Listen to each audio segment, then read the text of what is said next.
안녕하세요. 반갑습니다. IT의 답을 터득하다 아답터 채널의 민기술사입니다. 오늘 제가 준비한 기술사 관련된 주제는요.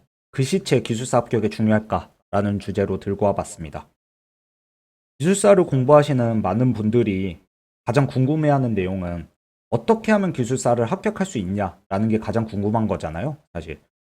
그래서 제가 공부 방법은 어떻게 하면 좋을지, 혹은 어떤 마음가짐으로 하면 좋을지, 그리고 무엇을 알면 좋은지에 대해서는 이전 영상에서도 제가 계속 소개를 해드렸고, 그리고 기숙사가 합격하면은 어떤 혜택들이 있는지에 대한 동기부여도 제가 이전 영상들에서 소개를 해드렸었어요.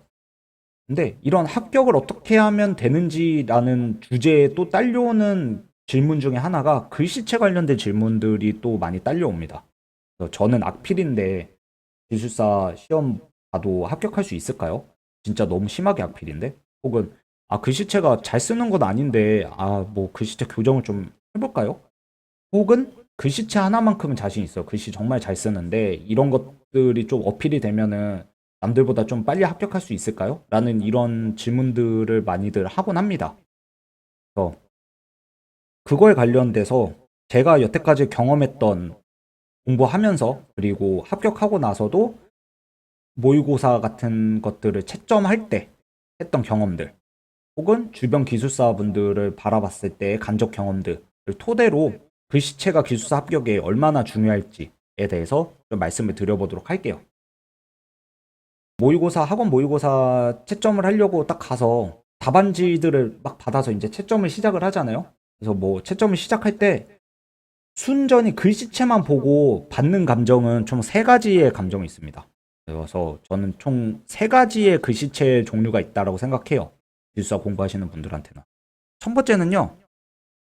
자, 너무 깔끔한 글씨체가 있어요. 이런 분들은요. 누가 봐도 와, 얘는 진짜 글씨 너무 잘 쓴다. 어떻게 이렇게 깔끔하지? 나도 글씨체 이렇게 잘 쓰고 싶다. 하는 정도로 글씨를 너무 잘 쓰는 분들이 있어요. 자, 근데 이런 분들은 사실 걱정할 필요가 없습니다. 그렇죠? 이런 분들은 뭔 걱정이 있겠어요. 이런 분들은 이런 영상 보지도 않을 거예요, 지금. 왜냐면은 글씨체 관련돼서는 스트레스를 받아본 적이 없을 테니까 이런 분들은 그냥 알아서 공부를 하시면 돼요. 자, 근데 답안지를 봤을 때 대부분은 좀 두 번째에 해당이 됩니다. 어떠냐면요. 글씨체가 애매해요. 그러니까 뭐 잘 쓰는 것도 아니고 못 쓰는 것도 아니야.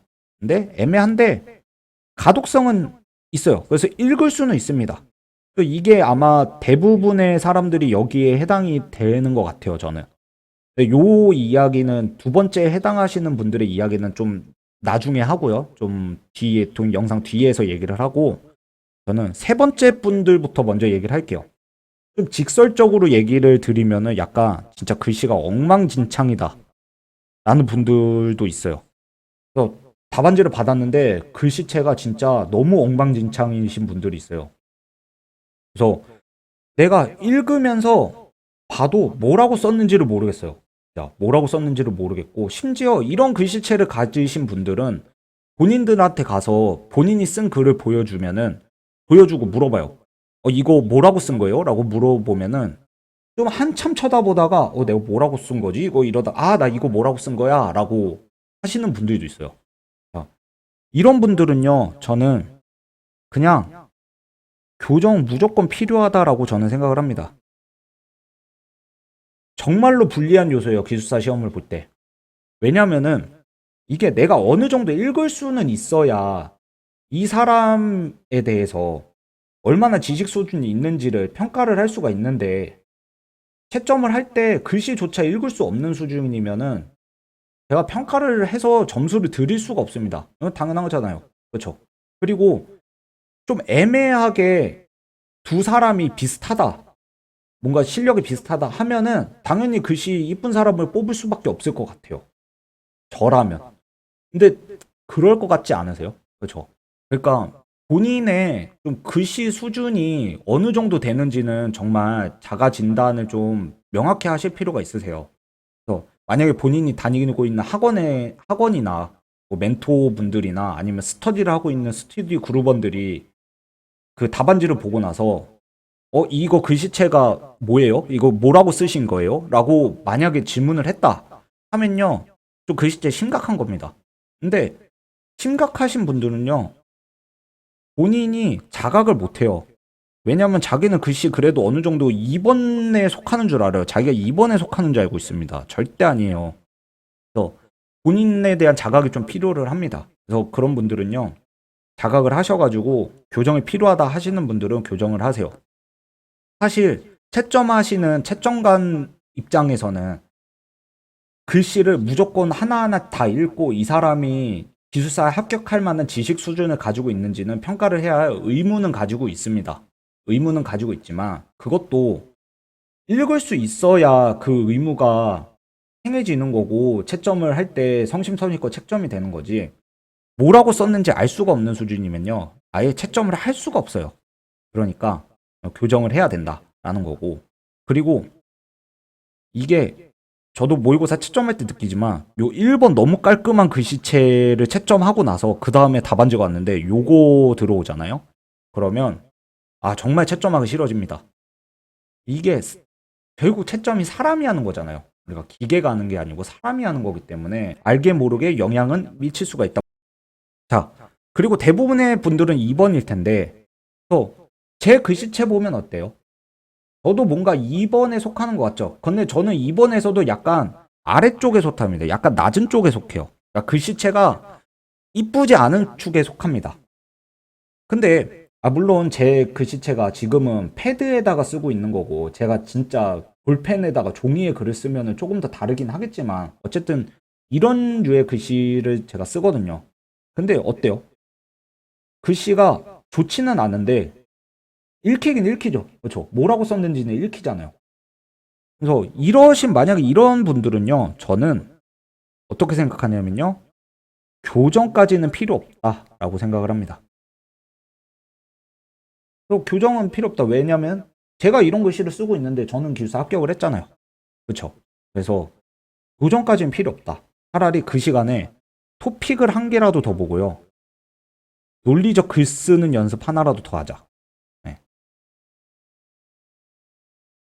그리고 답안지가 깔끔해 보이는 답안지는 글씨체에서도 나오지만 깔끔해 보이는 답안지는 구성에서도 깔끔함을 충분히 챙길 수가 있습니다.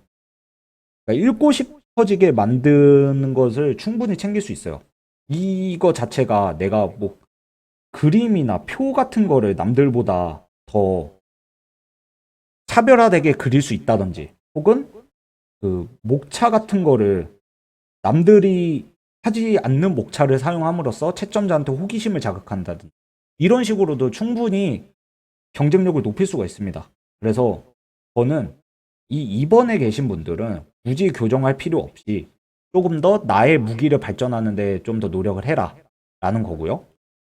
만약에 본인이 그래도 글씨체를 조금만이라도 조금 더 바꿔보고 싶다, 조금 더 가독성 있게 하고 싶다 하시는 분들은 차라리 볼펜을 바꿔보세요. 이게 볼펜마다 그 심의 크기가 다르고요. 볼펜의 그 볼의 크기도 다르고 그 잉크의 진함 이런 것도 다 다르고 해서 어느 볼펜을 쓰느냐에 따라 갑자기 가독성이 그 막 엄청 확 올라가는 건 아니어도 글씨체 자체가 조금 미세하게 바뀌면서 가독성이 살짝 올라가는 경우들이 분명히 있습니다. 저 같은 경우도 저한테 맞는 볼펜을 찾아서 그 볼펜으로 쓰니까 조금 더 글씨체가 나아지는 게 느껴져가지고 그 볼펜만을 사용을 해서 항상 시험 준비를 했고 그 볼펜을 항상 들고 다니면서 손에 익으려고 했었거든요. 그래서 차라리 글씨체를 바꾸고 싶다라고 하시면은 그래도 글씨체로 교정을 할 것까지는 아닌 것 같고 볼펜을 바꾸는 연습을 하면 어떨까라는 겁니다. 물론 이건 제 생각이에요. 그래서 제가 정답은 아니니까 참고는 하시되 저는 이렇게 생각을 하고 이렇게만 해도 충분히 합격하는데 무리는 없지 않을까라는 생각을 하는 겁니다. 자, 그래서 제가 주저리 설명을 했는데 결론을 좀 말씀을 드리면은 글씨체가 좋으신 분들은 뭐 걱정 없고 근데 글씨체가 정말 안 좋으신 분들은 그래도 교정은 해라. 채점자가 읽을 수 없는 수준이면은 채점을 할 수가 없으니까 그래도 채점자가 읽을 수 있는 수준까지는 되자 이거고요. 그리고 만약에 애매한데 가동성이 좀 있으신 분들은 너무 그때부터는 글씨체에 몰입하지는 말고 나의 무기들을 연구를 하면은 조금 더 좋은 결과가 있지 않을까라고 저는 생각을 해봅니다. 자, 그럼 여기까지 해서 마치도록 할게요. 자, 들어주셔서 감사합니다.